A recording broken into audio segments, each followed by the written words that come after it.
છો વિદ્યાર્થી મિત્રો? બધા મજામાં? આજે આપણે વાત કરવાની છે ચેપ્ટર નંબર 1 ના સ્વાધ્યાય અને ઉદાહરણના દાખલાઓની. શરૂઆત કરીએ સ્વાધ્યાયનો 21મો દાખલો. ખૂબ જ સહેલો દાખલો છે. 10 સેન્ટીમીટરની ત્રિજ્યાના એક વાહક ગોળા પર અજ્ઞાત વિદ્યુતભાર છે. 10 સેન્ટીમીટરના ત્રિજ્યાનો એક ગોળો છે અને તે ગોળા ઉપર એક અજ્ઞાત એટલે કે મને નથી ખબર કે પ્લસ છે કે માઈનસ છે, તે મારે શોધવાનું છે. અજ્ઞાત વિદ્યુતભાર છે. ગોળાના કેન્દ્રથી 20 સેન્ટીમીટર દૂરના, સાંભળજો ખાસ, ગોળાના કેન્દ્રથી 20 સેન્ટીમીટર દૂર, એટલે આપણે એને નામ આપી દઈએ આ બરાબર આપણે કહી દઈએ ધારો કે 20 સેન્ટીમીટર. સેન્ટીમીટર ને મીટરમાં ફેરવવો હોય તો 20 ગુણ્યા 10 માઈનસ 2 ઘાત મીટર થાય. ડોરના બિંદુએ વિદ્યુત ક્ષેત્ર -1.5 ગુણ્યા 10 ની 3, એટલે વિદ્યુત ક્ષેત્ર E નું મૂલ્ય એટલું છે -1.5 ગુણ્યા 10 ની 3 ઘાત ન્યૂટન પર કુલમ. ત્રિજ્યાવર્તી દિશામાં અંદર તરફ હોય, ત્રિજ્યાવર્તી દિશામાં અંદર તરફ હોય, તો કોમન સેન્સ વિચારો કે આ ગોળો છે, કોઈ એક બિંદુએ વિદ્યુત ક્ષેત્ર ત્રિજ્યાવર્તી દિશામાં ગોળાની અંદર તરફ જતો હોય તો ગોળા પરનો વિદ્યુતભાર કેવો હોય? યાદ આવી જવું જોઈએ. ગોળા પરનો વિદ્યુતભાર ઋણ હોવો જોઈએ. જો ધન હશે તો વિદ્યુત ક્ષેત્ર રેખાઓ ગોળાની ત્રિજ્યાવર્તી બહાર નીકળતી દિશામાં મળશે, અને જો ઋણ વિદ્યુતભાર હોય તો વિદ્યુત ક્ષેત્ર રેખાઓ અંદર તરફની દિશામાં જતી હશે.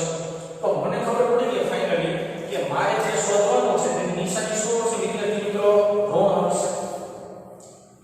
તો ગોળા પરનો કુલ વિદ્યુતભાર કેટલો હશે? વિદ્યુતભાર એટલે સિમ્પલ Q કહી શકાય. Q મારે શોધવાનો છે. બહુ સહેલો સૂત્ર છે. ઓકે, ગોળાના બહારના વિસ્તારમાં ઉદ્ભવતું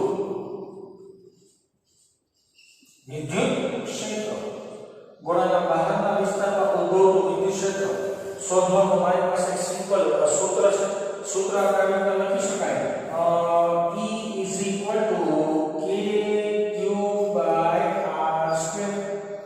આ મારી પાસે વિદ્યુત ક્ષેત્રનું સમીકરણ છે. આમાં વિદ્યુત ભારને સૂત્રો કરતા બનાવીએ, વિદ્યુત ભાર q ને સૂત્રો કરતા બનાવશો = જવાબ આવશે E/r² ના છેદમાં k. મેં q ને સૂત્રો કરતા બનાવ્યો તો r સામે જાય k અહીંયા છેદમાં આવતો હોય. કિંમત મૂકીએ e ની કિંમત શું આવી છે? રકમમાં લખો -1.5 ગુણ્યા 10 ની 3 ઘાત. r શું છે મારી પાસે? 20 ગુણ્યા 10 ની -2 ઘાત ના છેદમાં ઓકે k એટલે મને ખબર હોય 8.854 ગુણ્યા 10 ની -9 ઘાત, અથવા તો 9 ગુણ્યા 10 ની 9 ઘાત પણ લખી શકાય. આપણે સિમ્પલ લખી નાખીએ 9 ગુણ્યા 10 ની 9 ઘાત. ઓકે, આનો આખેનું કેલ્ક્યુલેશન આપશો એટલે જવાબ આવશે -6.67 નેનો કુલમ્બ. મેં ડાયરેક્ટ નેનોમાં કન્વર્ટ કરી નાખ્યું છે, એટલા માટે તમારે 10 ની 9 ઘાત આવે તો એને કેમાં કન્વર્ટ કરવું પડે? નેનોમાં કન્વર્ટ કરી નાખજો, એટલે આ જવાબ આવશે. મનમાં ઘણા વિદ્યાર્થીઓ પ્રશ્નો બનશે કે સાહેબ તમે 10 સેન્ટીમીટર કેમ ન વાપર્યા, 20 સેન્ટીમીટર જ વાપર્યા? તો એના માટે તમને સિમ્પલ એક આકૃતિ પરથી સમજાવું તો આપણે એને કહી શકાય કે આ ગોળો છે. આ ગોળાનું કેન્દ્ર છે. ગોળાની ત્રિજ્યા 10 સેન્ટીમીટર છે. આની ત્રિજ્યા છે જે મને રકમમાં 10 સેન્ટીમીટર આપી છે, અને કેન્દ્રથી ગોળાના કેન્દ્રથી એટલે અહીંથી 20 સેન્ટીમીટરના અંતરે, 20 સેન્ટીમીટરના અંતરે કોઈ બિંદુ છે, અને આ બિંદુ એ ઉદ્ભવતું વિદ્યુત ક્ષેત્ર તમને રકમની અંદર આપેલું છે. તો આ એટલે શું? આ એટલે શું? બે વિદ્યુત ભારો વચ્ચેનું અંતર છે. તો અહીં વિદ્યુત ભાર છે, અહીં તો બિંદુ છે, બે વચ્ચેનું અંતર આ થાય. એટલા માટે મારે 10 ની જગ્યાએ શું લખવું પડે? 20 લખવું પડે. અને ઋણ નિશાની આવી તો ઋણ નિશાની ઉપર આપણે શું કહી શકાય? તો કે સાહેબ ઋણ નિશાની આવી એટલે કહેવાનું કે ગોળા પરનો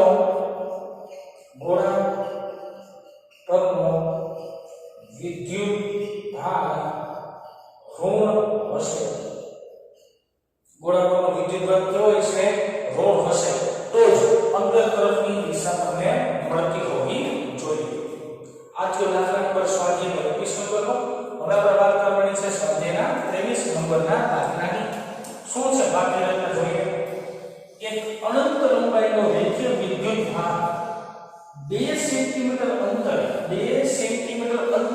એટલે તમારી ભાષામાં આ આપ્યું છે 2 સેન્ટીમીટર કન્વર્ટ કરીએ 2 ગુણ્યા 10 ની માઈનસ 2 ઘાત મીટર અંતર 9 ગુણ્યા 10 ની 4 ન્યૂટન પર કુલમ્બનું વિદ્યુત ક્ષેત્ર ઉત્પન્ન કરે છે ઈ નું મૂલ્ય આપ્યું છે 9 ગુણ્યા 10 ની 4 ન્યૂટન પર કુલમ્બ આ વિદ્યુત ક્ષેત્ર ઉત્પન્ન થાય છે તો તેની રેખીય વિદ્યુતભાર ઘનતાનો રેખીય વિદ્યુતભાર ઘનતા શું થશે વિદ્યાર્થી મિત્રો લેમ્ડા મારે શોધવો છે તમને ખબર જ છે કે અનંત અંતર અથવા તો અનંત લંબાઈ ધરાવતા તાર પર જો રેખીય વિતરણ કરવામાં આવેલું હોય તો તેના વિદ્યુત ક્ષેત્રનું સમીકરણ હજી એકવાર જો અનંત લંબાઈના તાર પર રેખીય વિતરણ કરવામાં આવેલું હોય તો તેના વિદ્યુત ક્ષેત્રનું સમીકરણ E = 2k lambda by r થાય અનંત લંબાઈનો તાર હોવો જોઈએ અને એની ઉપર રેખીય વિતરણ હોવું જોઈએ તો આ સમીકરણ થાય આ સૂત્ર તમને યાદ હોવું જોઈએ વિદ્યાર્થી મિત્રો મારે શું શોધવાનું છે લેમ્ડા ચાલો લેમ્ડાના સૂત્ર વત્તા બનાવો લેમ્ડા = E r/2k બધી કિંમત છે મારી પાસે મારે ખાલી કિંમત મૂકવાની છે ચાલો મૂકીએ લેમ્ડા E એટલે 9 ગુણ્યા 10 ની 4 ઘાત r એટલે 2 ગુણ્યા 10 ની માઈનસ 2 ઘાત છેદમાં 2 ના 2 એમનો એને ગુણ્યા k એટલે 9 ગુણ્યા 10 ની 9 ઘાત આ બધાનું સાદુરૂપ તમે આપશો એટલે તમારી પાસે લેમ્ડાનો જવાબ આવશે 10 ની માઈનસ 7 ઘાત કુલમ્બ પર metre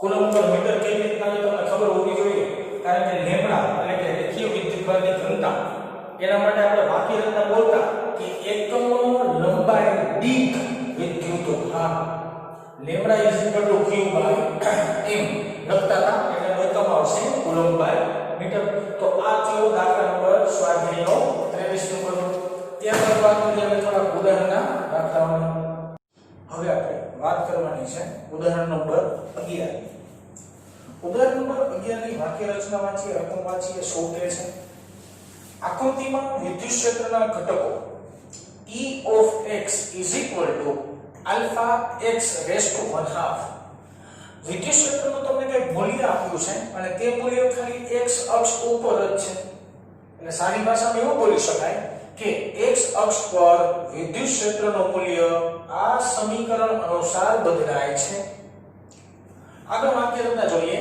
E of y = E of z = 0 એનો મતલબ શું થાય તો કે પ્રસ્તુત આકૃતિમાં x y z ત્રણ અક્ષ લેવામાં આવે તો વિદ્યુત ક્ષેત્ર ખાલી તમને x અક્ષ ઉપર જ મળે છે જ્યારે y અક્ષ અને z અક્ષ પરનું વિદ્યુત ક્ષેત્ર શું લેવાનું છે તમારે શૂન્ય લેવાનું છે x અક્ષ ને અનુરૂપ વિદ્યુત ક્ષેત્ર આ સમીકરણમાં જે આલ્ફા આવે છે આ આલ્ફાની વેલ્યુ તમને કંઈક આપી દીધી છે 800 ન્યૂટન પર કુલમ્બ * મીટર 1/2 આ તમને આલ્ફાની વેલ્યુ આપી છે શું શોધવાનું છે ઘનમાંથી ફ્લક્સ અને ઘનની અંદરના વિદ્યુતભારની ગણતરી કરવાની એટલે બે વસ્તુ શોધવાની થઈ પહેલા તો આખા ઘન સાથે સંકળાયેલું ફ્લક્સ અને તે ઘનની અંદર રહેલો કુલ વિદ્યુતભાર શોધવાનો છે દાખલા ભણવાની શરૂઆત કરીએ તે પહેલા થોડી વખત બેઝિક ચર્ચા કરી લઈએ આપણે અહીંયા જે આ શબ્દમાં ઘન લખ્યું છે એનો મતલબ તમારે તમારી ભાષામાં સમઘન લેવાનો છે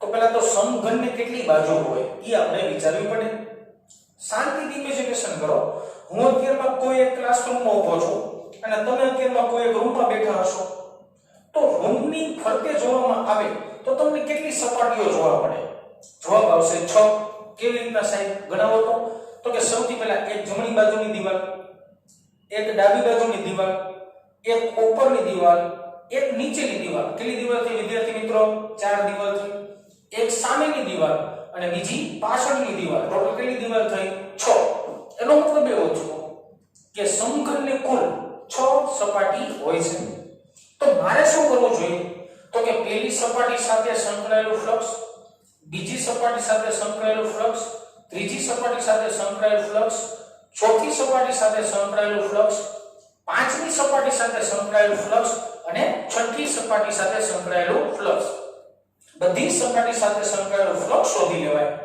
પછી બધાનો સરવાળો કરી નખાય એટલે તમને જે જવાબ મળશે એ જવાબ ઘનમાંથી પસાર થતો કુલ ફ્લક્સ મળશે.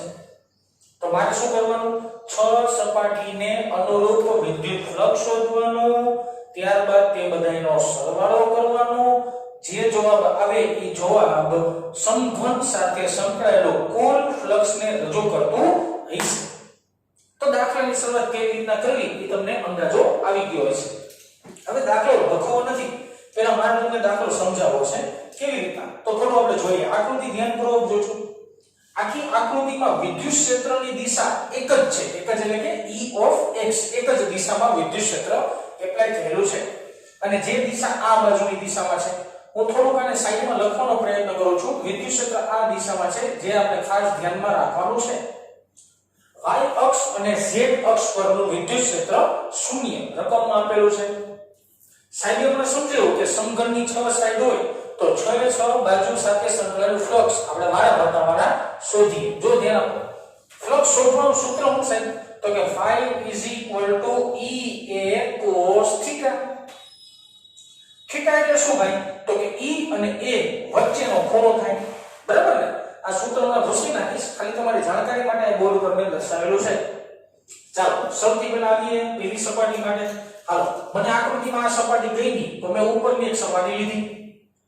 આ બિંદુ પાસે વિદ્યુત ક્ષેત્ર કઈ દિશામાં? તો કે સાહેબ વિદ્યુત ક્ષેત્ર તો આ દિશામાં જ છે. E ની દિશા તો આ જ છે. આ ઉપરની સપાટી છે. ઉપરની સપાટી તમારી ભાષામાં છત છે. તો છત માટે ક્ષેત્રફળ સદિશ કઈ દિશામાં આવે? તો કે સપાટીને લંબ બહાર નીકળતી દિશામાં. આ સપાટીને લંબ બહાર નીકળતી દિશામાં થયો. આ મેળ્યો વિદ્યુત ક્ષેત્રનો સદિશ, આ મેળ્યો તમને ક્ષેત્રફળ સદિશ. બંને વચ્ચેનો ખૂણો કેટલો થાય વિદ્યાર્થી મિત્રો? તો કે સાહેબ ખૂણો થાય 90. હાલ ભાઈ 90 ની કિંમત મૂકાય. cos 90 એટલે શું આવશે જવાબ? 0. તો ફ્લક્સ શું આવ્યું? 0. બેસિક ભાષામાં આ સપાટી સાથે સંકળાયેલું ફ્લક્સ શું બન્યું? 0 બન્યું. નીચેની વાત કરી, નીચે એટલે કે તમારા ક્લાસરૂમનું રૂમનું તળિયું. હા, આ બિંદુની વાત કરીએ. આ બિંદુ વિદ્યુત ક્ષેત્ર કઈ દિશામાં ભાઈ? તો કે ભાઈ વિદ્યુત ક્ષેત્ર આ દિશામાં x અક્ષ ઉપર. તળિયાનો ક્ષેત્રફળ સદિશ કેમ? તો કે સાહેબ તળિયાનો ક્ષેત્રફળ સદિશ જમીનની અંદર જ હતો, નીચેની દિશામાં આવે. હાલો ભાઈ ક્ષેત્રફળ સદિશ અને આ થયું નીચેની દિશામાં. જો જ વિદ્યાર્થી મિત્રો E અને A વચ્ચેનો ખૂણો શું થાય છે? તો કે E અને A વચ્ચેનો ખૂણો પાછો 90 થયો. cos 90 ની કિંમત મૂકશો, જવાબ શું આવી જાય? 0. મતલબ ઉપરની અને નીચેની આ બે સપાટી સાથે સંકળાયેલું ફ્લક્સ શું બન્યું? 0 બન્યું. સરસ. વાતને આગળ લંબાવીએ. હજી આપણે 4 સપાટી બાકી રહી. બરાબર ને? બેનો કાર્યક્રમ થઈ ગયો 4 બાકી. હવે આપણે વાત કરીએ ઉપર નીચેની વાત થઈ ગઈ. હવે આપણે વાત કરીએ સામે અને પાછળ. સામે અને પાછળ. સામેની દીવાલ વિચારો. બરાબર? મનમાં વિચારવું છે, બોલું છું ને બધું. સાહેબ સામેની દીવાલનો કોઈ બિંદુ લ્યો. બેટા હું આકૃતિમાં ન દોરી શકું. કારણ શું? તો કે આ ખોખું છે ને એ આગળ અને પાછળ બે ભાગ દર્શાવી શકે. 3 ડાયમેન્શન આકૃતિ થાય. બોર્ડ આપણી પાસે 2 ડાયમેન્શનમાં હોય. એટલા માટે હું તમને એમનું જ સમજાવું છું. આગળની દીવાલ માટે વિદ્યુત ક્ષેત્રનો સદિશ કઈ દિશામાં? તો કે વિદ્યુત ક્ષેત્રનો સદિશ આ દિશામાં. જે બાજુ ભાગમાં આવે એ દિશા સમજવાની. બરાબર ને? વિદ્યુત ક્ષેત્રનો સદિશ કઈ દિશામાં? તો કે આ દિશામાં. આગળની દીવાલ માટે ક્ષેત્રફળ સદિશ કઈ દિશામાં? સપાટીને લંબ આ દિશામાં. આકૃતિ આવી રીતે બની, સમજી ગયા? આવી રીતે આકૃતિ બની. બે વચ્ચેનો ખૂણો શું થયો? 0. સોરી, બે વચ્ચેનો ખૂણો શું થયો? 90. હાલો, થીટાની વેલ્યુએશન 90 આવી. cos ની કિંમત શું બનશે? 0. તો આગળની દીવાલ માટે વિદ્યુત ક્ષેત્રનું મૂલ્ય સોરી ફ્લક્સનું મૂલ્ય શું થયું? 0 થયું. વાત કરીએ પાછળની દીવાલ માટે. પાછળની દીવાલ માટે વિદ્યુત ક્ષેત્રની દિશા કઈ? આ. ક્ષેત્રફળ સદિશ કયો? તો કે આ એટલે કે સપાટીને લંબ હોવું જોઈએ. આવી કે આકૃતિ થાય વિદ્યાર્થી મિત્રો આવી રીતના. બે વચ્ચેનો ખૂણો પાછો 90. cos ની કિંમત 90 મૂકશો, જવાબ શું આવશે? 0. તો સપાટી સાથે સંકળાયેલું ફ્લક્સ પાછું શું આવ્યું? 0.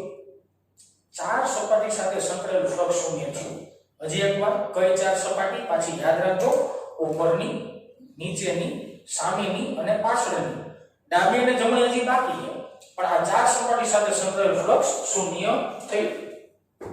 આકૃતિમાં છે ને બે ભાગ ઘાટા કરી નાખી. થોડા હાઇલાઇટ કરવાનો આપણે પ્રયત્ન કરીએ. આ બે ભાગ ઘાટા કરીએ. આની સાથે સંકળાયેલું ફ્લક્સ આપણે શોધવાનું હજી બાકી રાખ્યું છે. બરાબર ને? બીજી 4 સપાટી સાથે સંકળાયેલું ફ્લક્સ નું મૂલ્ય આપને સૂત્ર ઉપરથી અને ખૂણાની મદદથી આપને શૂન્ય મળી ગયું છે. તો હવે મારે સમઘન સાથે સંકળાયેલું કુલ ફ્લક્સ ગોતવું હોય તો આ બે ગ્રીન કલરની માર્કર દ્વારા ખાટા કરેલા ભાગ દ્વારા જે મળશે ને એ અમારો જવાબ રહેશે. તો એક નાનકડી વાક્ય રચનાના સ્વરૂપમાં લખી શકાય કે આકૃતિમાં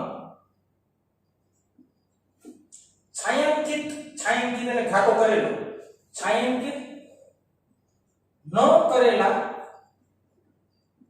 ભાગમાં E એટલે કે વિદ્યુત ક્ષેત્ર અને A એટલે કે ક્ષેત્રફળ સદિશ વચ્ચેનો ખૂણો 90 ડિગ્રી હોવાથી તે ચાર સપાટી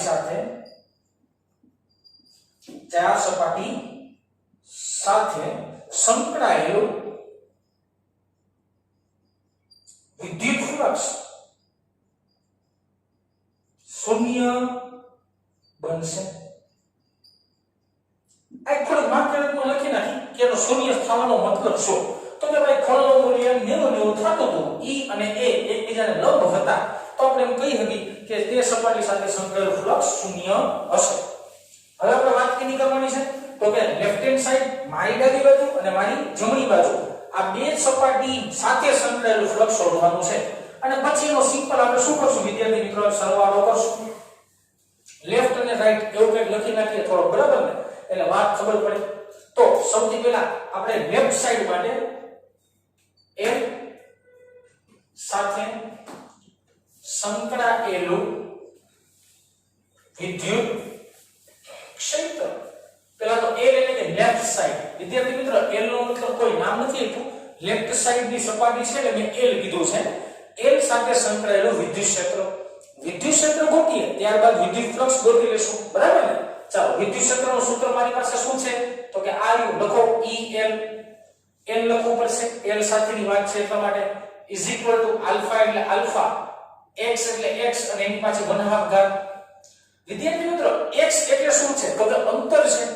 તો જોવો જી આ ઉગમ બિંદુ કહેવાય. મેં ઉગમ બિંદુ નથી લખ્યો, લખી નાખો. આ ઉગમ બિંદુ O કહી દે અથવા 0 બિંદુ કહી દે. ત્યાંથી લેફ્ટ સાઈડ ની સપાટી વચ્ચેનું અંતર મને રકમમાં a આપેલું છે, સ્મોલ a આપેલું છે. તો આનું અંતર શું લેવાનું મારે? a લેવાનું. તો સમીકરણની અંદર x ની જગ્યાએ હું શું લખીશ? આલ્ફા. આની જગ્યાએ શું લખીશું? a ની 1/2 ઘાત. આ મળ્યું મને L સાથે સંકળાયેલું વિદ્યુત ક્ષેત્ર. હવે મારે શું શોધવાનું છે? L સાથે સંકળાયેલું વિદ્યુત ફ્લક્સ. ફાઇનલી તો મારે ફ્લક્સ બાજુ જવાનું હતું, પણ વિદ્યુત ક્ષેત્ર ઉપરથી હું ફ્લક્સમાં જાઉં છું. ચાલો, વિદ્યુત ફ્લક્સનું સમીકરણ ભાઈ 5L. પાછી વાત L લખવું પડશે સફિક્સમાં, કારણ કે L સાથે સંકળાયેલી વાત છે એટલા માટે મારે L લખવું પડે. 5L EL A cos θ. EL cos θ એનો મતલબ એવો થયો કે ભાઈ વિદ્યુત ક્ષેત્ર EL ક્ષેત્રફળ અને cos θ એટલે કે E અને A વચ્ચેનો ખૂણો. હાલો ભાઈ કિંમત મૂકવાની છે, મૂકીએ. 5L EL આ ઉપર કિંમત ગોઈતી છે તો મૂકી દઉં ભાઈ. આલ્ફા A 1/2 આ EL ની વેલ્યુએશન થઈ. હવે કારે કેની મૂકવાની? A એટલે ક્ષેત્રફળ. હાલો વિદ્યાર્થી મિત્રો, ક્ષેત્રફળ વાક્ય રચનામાં જે વસ્તુ દોરી છે, જે વસ્તુ રકમમાં આપેલી છે, ઘન છે. ઘન એટલે કે સારી ભાષામાં એને સમઘન કહેવાય. જો સમઘનની એક બાજુની લંબાઈ a હોય, a ફોર એપલ હોય, તો એની પહોળાઈ પણ a જ થાય, તો એનું ક્ષેત્રફળ a સ્ક્વેર થાય. તો આ સમઘનનું અથવા ઘનનું ક્ષેત્રફળ હું લખી શકું a સ્ક્વેર. વાત આવી cos θ ની, તો મારે θ શોધવું પડે. ચાલો આવી જાવ આકૃતિમાં પાછા. સરસ. આ બિંદુની વાત કરીએ આપણે ભાઈ. આ બિંદુ એ વિદ્યુત ક્ષેત્ર કઈ દિશામાં? તો કે સાહેબ વિદ્યુત ક્ષેત્ર આ દિશામાં. આ થઈ ગયું E નો સદિશ. સાહેબ આ લેફ્ટ સાઈડ છે, આ હાથ મારો જોજો આવી રીતના આવે. તો એના માટે ક્ષેત્રફળ સદિશ કઈ દિશામાં? તો કે બહાર નીકળતી દિશામાં, એટલે ક્ષેત્રફળ સદિશ થાય આ દિશામાં, જેને આપણે નામ આપી દઈએ A સદિશ. તો વિદ્યાર્થી મિત્રો L નામની સપાટી ઉપર E અને A વચ્ચેનો ખૂણો એટલે થીટા જોવામાં આવે તો થીટાનું મૂલ્ય શું આવે? 180 ડિગ્રી. cos 180 ડિગ્રી ઈઝી એનો જવાબ આવે -1. ડાયરેક્ટ મેં શું લખીને કહું -1. સરસ મૂકી માઈનસ ને આગળ લઈ લે ભાઈ 5l is equal to minus alpha a raised to 1/2 a square minus આ minus 1 નું minus આગળ આવ્યું છે આને આપણે નામ આપી દઈએ સમીકરણ નંબર 1 ગણે 1. મને ખબર પડે તળિયા હરખા હોય તો ઘાતનો સરવાળો કરી શકાય, તળિયા હરખા હોય તો ઘાતનો સરવાળો કરી શકાય, બરાબર, પણ એ પાછળ કરશું, અત્યારમાં કોઈ ઉપાધિ નથી કરતા. આ l માટેની કથા થઈ. હવે એવી કથા મારે કોના માટે કરવાની ભાઈ? તો કે r માટે કરવાની. સરસ, ચાલો હવે આવડી જવું જોઈએ r સાથે સંકળાયેલો વિદ્યુત ક્ષેત્ર.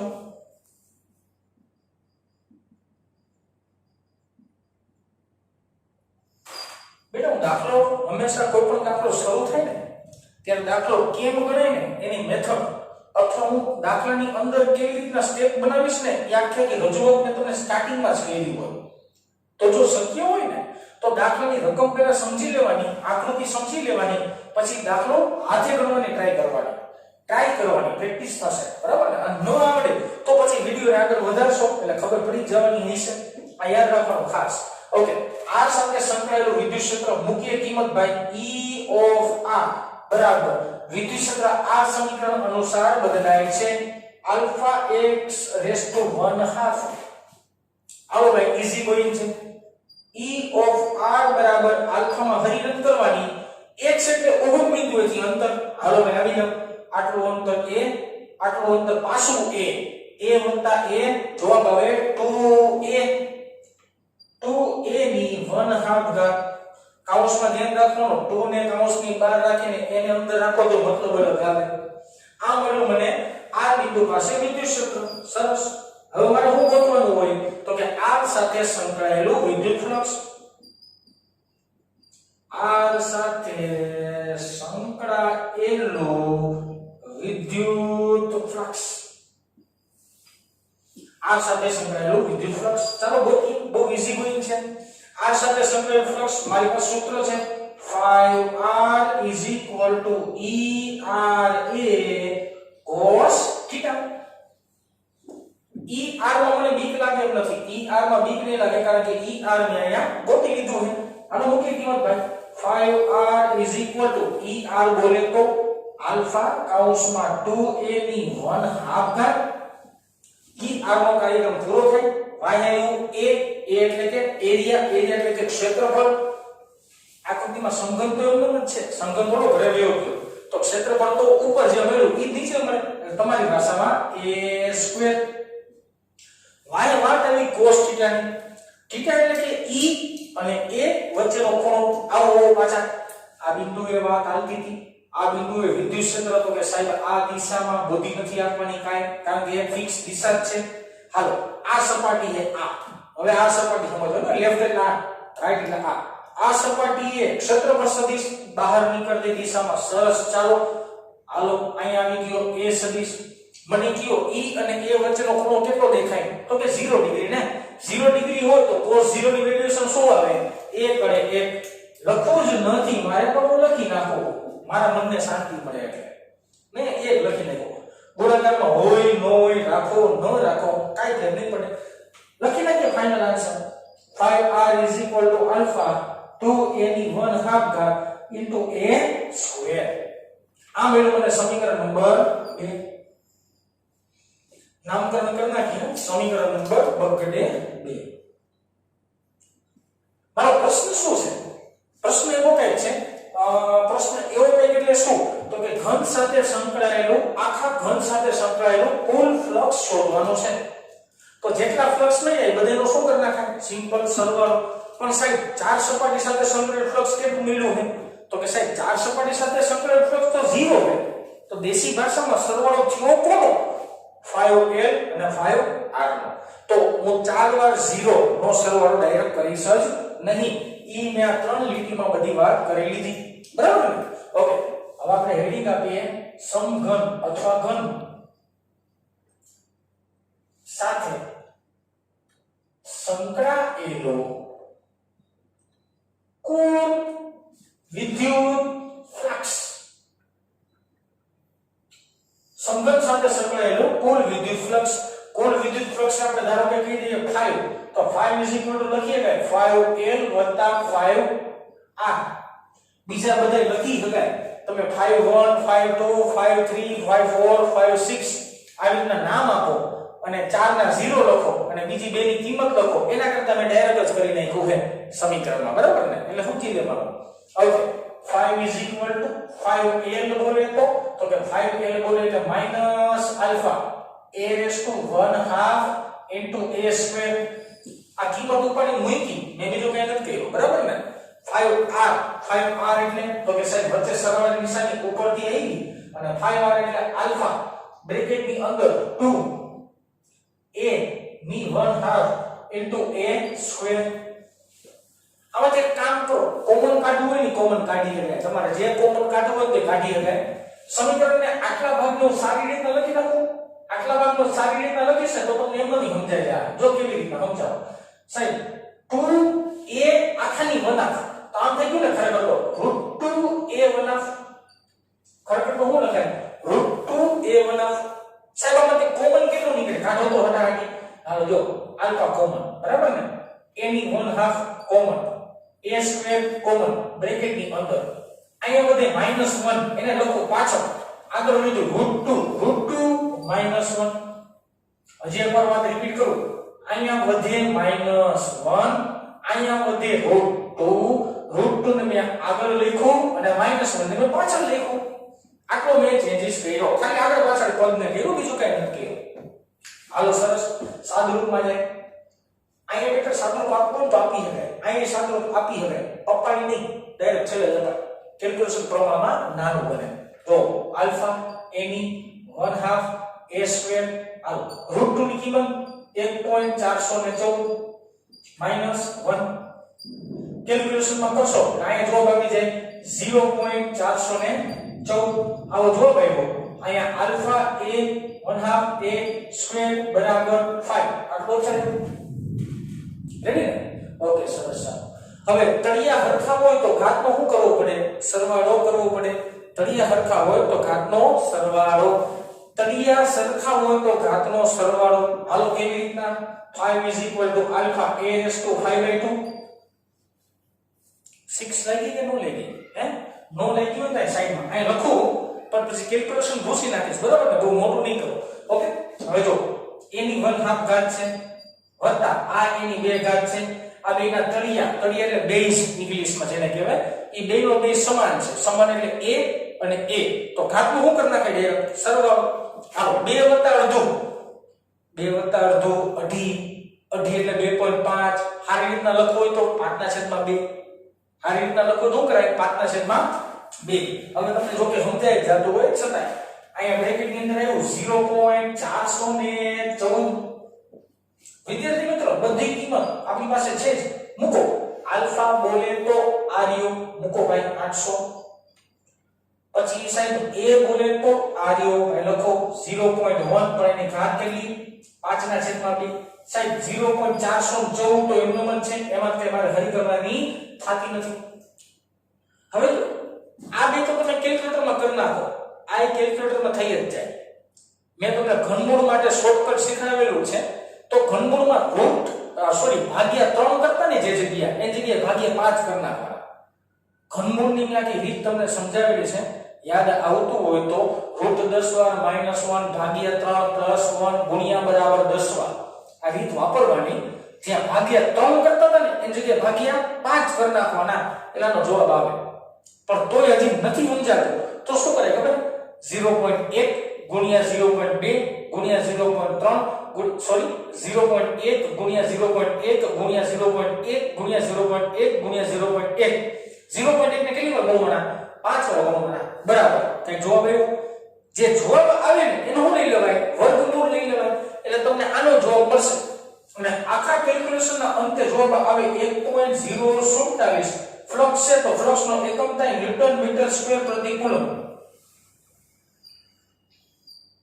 આ જે ફ્લક્સ મળ્યું તે આખે આખા સમઘન અથવા ઘન સાથે સંકળાયેલું ફ્લક્સ મળ્યું દેશી ભાષામાં આપણો પ્રશ્ન નંબર 1 ઘન માંથી ફ્લક્સ વાક્ય તરતી ખરેખર તો સમઘન સાથે સંકળાયેલું ફ્લક્સ શોધો આવો પ્રશ્ન હોવો જોઈએ, પણ એને લખ્યો એવો મેં કોપી માર્યો હે, બરાબર ને? પણ હું સમજાવવા જાઉં છું. બીજો પ્રશ્ન, ઘનની અંદરના વિદ્યુતભારની ગણતરી કરો. દેશી ભાષામાં આ ઘનની અંદર રહેલો વિદ્યુતભાર શોધવાનો છે. સાહેબ ફ્લક્સ મળ્યું ને તો વિદ્યુતભાર ગોતવો હેલો. ઓકે, અહીં લીટી લખી નાખીએ. સમઘન સાથે સંકળાયેલો વિદ્યુતભાર અથવા તો સમઘનમાં રહેલો વિદ્યુતભાર બે વાક્ય રચના લખી શકાય, બરાબર ને? અને તો હાથે બનાવી શકાય. લખો સૂત્ર I = સંકળાયેલો કુલ વિદ્યુતભારના છેદમાં એપ્સિલોન 0. આ સમીકરણ તો બેઠે બેઠું છે, આમાં કાઈ તો હાઈફાઈ ફિઝિક્સ આવ્યું જ નહીં. q ને સૂત્રનો કરતા બનાવો ભાઈ. q = 5 * epsilon 0. 5 તો મારી પાસે છે અને એપ્સિલોન 0 તો જઈનું તો તેદીનો આપણી પાસે છે. મૂકો કિંમત. 5 q = 5 ની કિંમત 1.047 ગુણ્યા એપ્સિલોન 0 8.854 ગુણ્યા 10⁻12. આવેલો તમે ગુણાકાર કરશો એટલે જવાબ આવશે 9.27 ગુણ્યા 10⁻12 એકમ ભાવે કુલમ, કારણ કે વિદ્યુત ભાર. આમાં તમને ફાઇનલ જવાબ આ છે 9.27 ગુણ્યા 10⁻12 કુલમ. આ દાખલો ખરેખર મારા મત અનુસાર જોવા જાય તો છે ઈઝી, પણ અમુક વસ્તુ ખાસ વિચારવી પડે, જેમ કે બધી સપાટી સાથે સંકળાયેલું ફ્લક્સ વિચારવું પડે.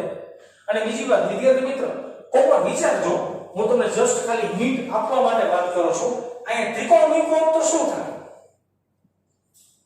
ધારો કે પ્રિઝમ મૂકો, પ્રિઝમ દેખાવમાં ત્રિકોણ જેવો જ લાગે, પણ એની સપાટી જુઓ 3 ડાયમેન્શન હોય, બરાબર ને? તો આની જગ્યાએ મેં પ્રિઝમ મૂકી દીધો, ત્રિકોણ નથી બોલતો, હું પ્રિઝમ બોલું છું. પ્રિઝમ મૂકો તો શું થાય? તમારે વિચારી શકાય, બરાબર ને? એટલે મનમાં બીજો પ્રશ્ન આવશે કે સાહેબ તમે પ્રિઝમ કહો ને, તો પ્રિઝમની એક ખૂણો, બે ખૂણા અને ત્રીજો ખૂણો, ત્રણ ખૂણા તમને આપેલા હોવા જોઈએ. ખૂણા ઉપરથી સમીકરણની અંદર cos વિધેય, અહીં કેમ cos થીટા આવ્યું, એવી રીતના cos વિધેય તમારે મૂકતું જવું પડે. cos થીટા ઉપરથી કેલ્ક્યુલેશન કરતું જવું પડે, એટલે આખા પ્રિઝમ સાથે સંકળાયેલો તમને ફ્લક્સ મળે. એટલે ઘણીવાર તમને કન્ફ્યુઝ કરવા માટે અથવા તો દાખલાને થોડો ટ્રિકી બનાવવા માટે આવા તુકાઓ લગાડવામાં આવે છે. આના પછી આપણે જોઈએ સ્વાધ્યાયનો પાછો દાખલો.